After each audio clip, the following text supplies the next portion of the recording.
assinantes do Panorama Farmacêutico.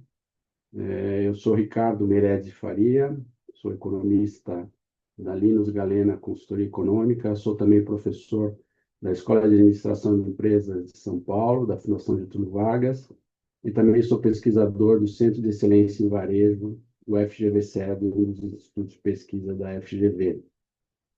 Eu sou também editor do relatório trimestral do Indicador de Tendência de Consumo e Varejo, do FGV-SEB. Esse relatório, que é trimestral, está na 4ª edição, estamos divulgando a 4ª edição, e ele é uma parceria também com a FFC MDS Serviços Financeiros. E esse relatório tem o foco, logicamente, em consumo e varejo aqui do Brasil, né? A gente começa sempre o relatório fazendo um overview rápido sobre esse novo cenário internacional com o início do segundo mandato de Donald Trump. Todo o cenário econômico americano é a grande preocupação sobre a trajetória do déficit público norte-americano e a trajetória da dívida pública norte-americana. A gente viu recentemente, no começo desse mês, o downgrade, o rebaixamento da nota da Moody's, o AAA cai. Os Estados Unidos não tem mais nenhum AAA como nota de crédito, do ponto de vista internacional, né? Os efeitos já estão sendo sentidos, né? Por exemplo, um efeito colateral interessante é que o Banco Central suíço acabou de jogar as taxas de juros voltando para zero, ou seja, tentando conter uma pressão de entrada de divisas, em função de uma fuga agora para o continente europeu, principalmente para a Suíça, né? Então, esse é um cenário importante, um efeito sobre as taxas de câmbio. Nosso real também já se valorizou em relação ao dólar, um pouco já em função disso, esse rebalanceamento dos portfólios internacionais de investimento, né?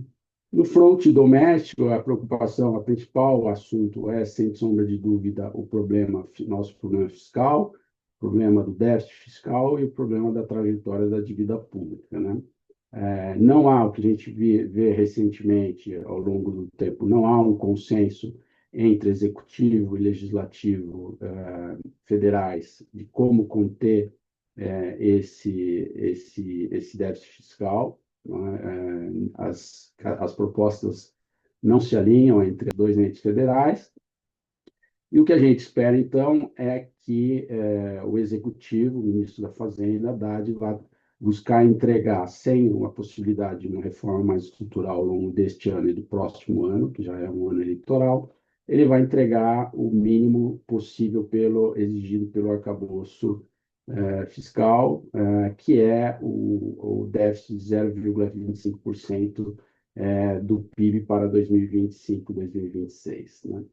Uma vez que não se consegue gerar um superávit primário mais robusto, né, o problema é que, dada a pressão inflacionária que nós estamos vendo, uma inflação acima da meta e as expectativas para os próximos anos também acima da meta, o Banco Central precisa fazer um esforço enorme para tentar buscar essa convergência, e a política monetária passa a ser pouco eficiente, né? O que a gente está vendo é um Banco Central que subiu a taxa de juros para 15% ao ano, uma taxa de juros estratosférica, uma taxa de juros real muito grande, a segunda maior taxa de juros real do mundo, com exclusão tirando a Turquia, né? Então, é uma coordenação muito fraca, se não podemos dizer uma descoordenação entre a política fiscal e a política monetária nesse atual momento, né? Então, o custo do crédito extremamente alto nesse ano. Então, nós temos um PIB que caminha nesse primeiro trimestre, né, a 3,5%. Mas o que se espera já desde do final do ano passado, início desse ano, é que haja, em função do que a gente já falou sobre o custo do crédito, né, toda essa busca de frear esse ritmo mais alto que tem pressionado o nosso indicador de inflação, que haja um arrefecimento desse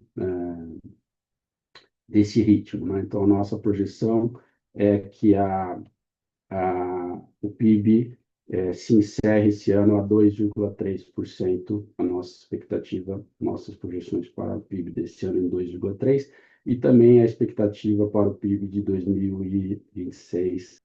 Falando um pouco agora sobre o nosso cenário de varejo e varejo de consumo, né?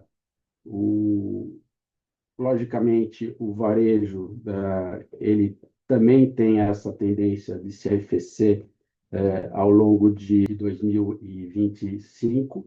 A nossa projeção aqui é que o varejo de 4,1 em 2024 feche em 2,2 esse ano e caia para 1% em 2026, né? E é esse um importante efeito colateral ruim que o Banco Central está tentando controlar, né, em 2025. Né?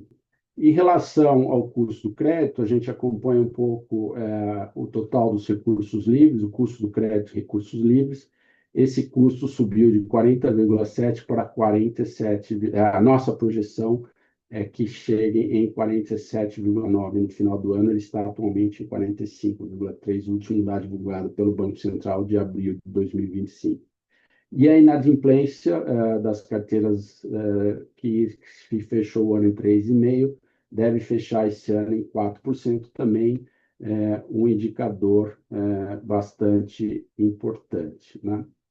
Do ponto de vista de setores, né, todos os setores os setores da pesquisa mensal do comércio, todos eles terão um arrefecimento, uma queda em relação ao ano passado. Alguns mais, alguns menos, mas todos terão, a nossa expectativa é que tenham uma queda em relação ao ano passado. E eu acho que o que é importante a gente falar um pouco do setor farmacêutico, né, que é o segmento que engloba o setor farmacêutico, médicos, ortopédicos, perfumaria e cosméticos. Este segmento foi ajustado na pesquisa mensal do comércio de fevereiro passado. O IBGE fez uma revisão extraordinária desses dados. Esses dados que estavam em 2 dígitos, e a nossa expectativa é que, com os dados que havia até um crescimento de 2 dígitos, esses dados foram ajustados. Então, o segmento fechou no passado com os dados ajustados em 7,4%, né? E a nossa expectativa é que ele feche em 4,2% esse ano e suba para 4,9% o ano que vem. É, sem sombra de dúvida, um dos segmentos mais robustos do comércio e varejo. Logicamente, são bens essenciais, uma demanda robusta, inelástica, ou seja, bens essenciais. É importante ver que tem uma trajetória de consumo muito diferente dos outros segmentos, né? Então, tudo somado, o nosso indicador de tendência de consumo varejo, que busca fazer um paralelo com o ritmo de crescimento do varejo, ele deve fechar esse ano, esse nosso indicador, uma projeção de crescimento de 1,1%, né? Um pouco abaixo da nossa projeção do varejo restrito, né? A nossa muito mais próximo do varejo ampliado, né? Esse indicador é a quarta edição desse nosso indicador, então esse indicador nosso tem sido aprimorado ao longo dessas 4 edições, vão ser aprimorados ao longo das próximas edições, né? Então, é um trabalho a ser feito, um trabalho árduo de acompanhamento e na busca de criar essas melhores projeções para o mercado do ponto de vista de tendência, consumo e varejo no Brasil. Então, é um pouco esse é o nosso cenário. Eu agradeço mais uma vez esse convite, Panorama Farmacêutico, para estar podendo falar com vocês, e até uma próxima vez. Um abraço.